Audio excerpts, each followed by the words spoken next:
My name's Dr. Jonathan Erulkar. I'm an orthopedic spine surgeon, and I've been in practice for 14 years now.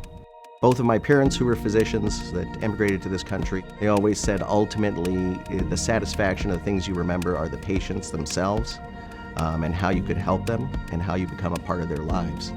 My approach to a patient is ultimately what is best for the patient. I'm very interested in the latest technology, but the most important thing is how does it relate to the individual patient.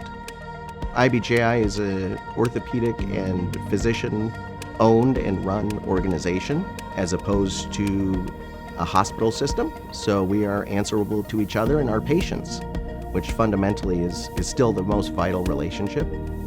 I think over the past 14 years of my practice, the techniques have become a lot safer. We're now incorporating navigation systems, which are computer-assisted surgery, where we've incorporated neuromonitoring. So the safety profile of spine surgery has changed drastically. I think the days of the big surgeries that require multiple days in the hospital are probably as much a thing of the past as a lot of things that have improved over the years in medicine.